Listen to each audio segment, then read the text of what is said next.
হুশ ফিরে আসলো, আমি করলাম কি বড় সর্বনাশ আমি করে ফেললাম। আল্লাহর ওলি মাকে টান দিয়ে আমি বের করে নিয়ে আসলাম। আনার পরে দেখি মা দুনিয়াতে নাই, দুনিয়া ছেড়ে মা বিদায় হয়ে চলে গেছে।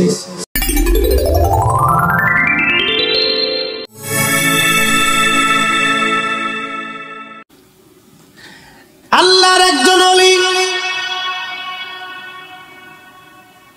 কাবা শরীফে প্রত্যেক বছর হজে যান, আর উনি দেখলেন কাবার পাশে একজন যুবক হাত কাটা, একটা যুবকের পা কাটা, চোখ উঠানো, ওই কাবা শরীফের পাশে মাকাম ইব্রাহিমে বসে বসে কাঁদে, বসে বসে কাঁদার কা আল্লাহ আমারে মাফ করে দাও, আল্লাহ আমারে মাফ করে দাও। কিছু সময় পরে আল্লাহ আল্লাহ আল্লাহ আল্লাহ আল্লাহ আল্লাহ জিকির করে, আবার আল্লাহ আমারে মাফ করে দাও, আল্লাহ আমার ভুল হয়ে গেছে মাফ করে দাও, আল্লাহ আমার ভুল হয়ে গেছে মাফ করে দাও। প্রত্যেক বছরে আল্লাহর ওলি হজে যায়, যত সময় মক্কা দূরি কাটায় তত সময় দেখে মাকাম ইব্রাহিমে বসে বসে আল্লাহ আল্লাহ করে আর খালি মাফ চায় মাফ চায়। শেষ বেলা একদিন যে জিজ্ঞেস করলেন, হে আল্লাহর বান্দা, তুমি এখানে বসে বসে কান্দো, আমি দেখি তোমার পা কাটা, চোখ নাই, কারণ কি? তুমি ক্ষমা চাও।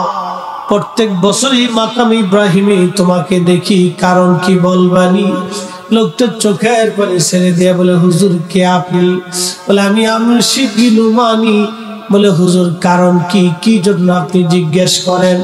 বলে, বন্ধুরে, তোমাকে যতবার আমি কাবায় আসছি ততবারই তোমাকে এখানে দেখি, কারণ কি? তোমার পা নাই, চোখ তোমার নেই, তুমি অন্ধ, তুমি কাঁদো।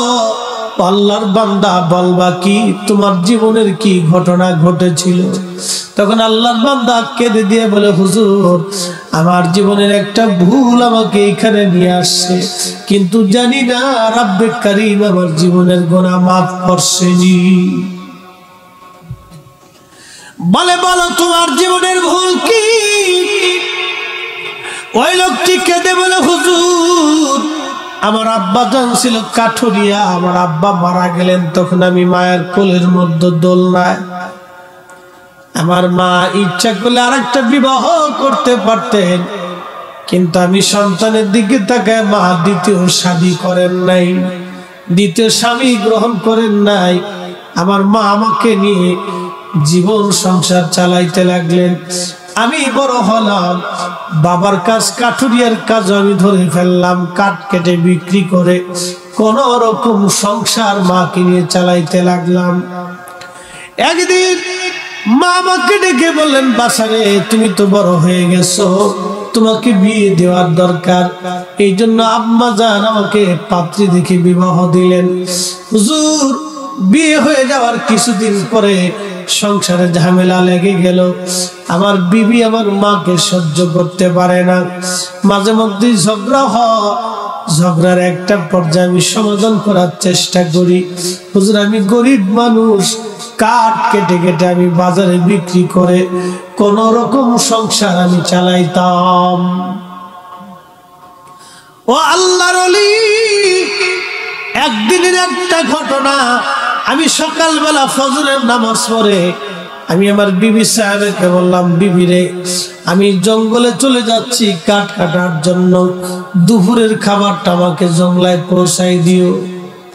আমি কথা বলে চলে গেলাম, সকাল সকাল সেদিন বেরিয়ে গেলাম, সারাদিন কাঠ কাটলাম, কিন্তু আমার বিবি আমার জন্য জঙ্গলে খাবার পাঠাই নাই।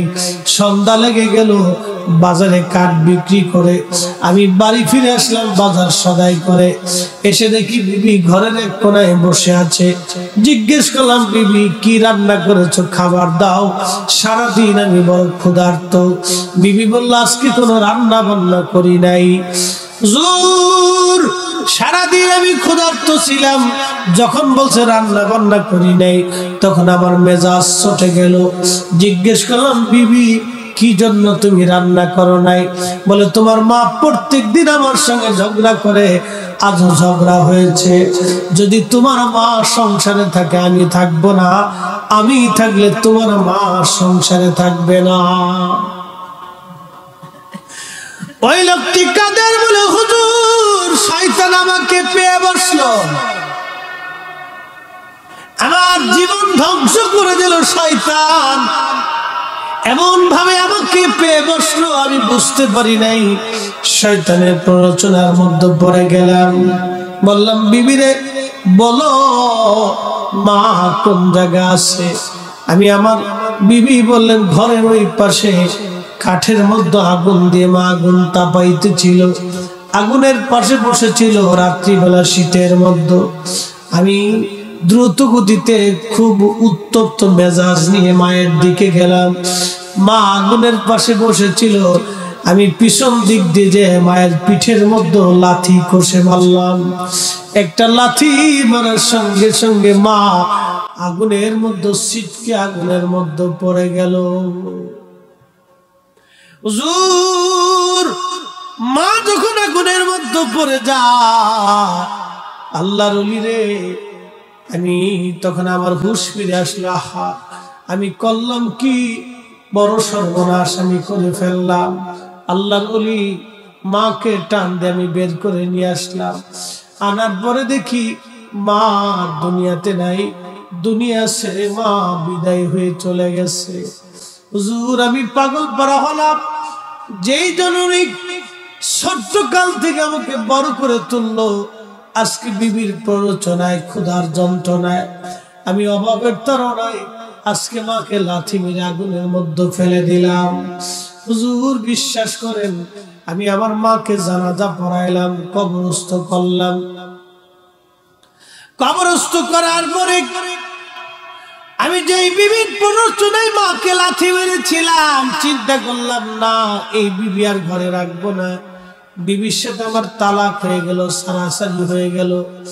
আমি বিবি জুদা করে দিলাম, তালাক মেরে দিলাম। হুজুর বিশ্বাস করেন এরপরে আমার মন মানে না। চিন্তা করলাম না তওবা আমার হয় নাই, এরপরও কি মালিক আমাকে মাফ করবেনি। বাড়ি চলে আসলাম, চিন্তা করলাম যে পা দিয়ে মাকে লাথি মেরেছিলাম এই পা রাখবো না, এই পা আমি বেঁধে দিয়ে কোরাল দিয়ে নিজে হাতে পা কেটে ফেললাম। হুজুর এরপরও আমি চিন্তা করলাম যদি আল্লাহ মাফ না করে, যেই চোখ দিয়ে আমি আমার মাকে দেখে লাথি মেরেছিলাম হুজুর, আমি নিজে ইচ্ছায় চোখ দুটি নষ্ট করে ফেললাম। যদি আল্লাহ মাফ করে, তারপর আমার মনে শান্তি হয় নাই।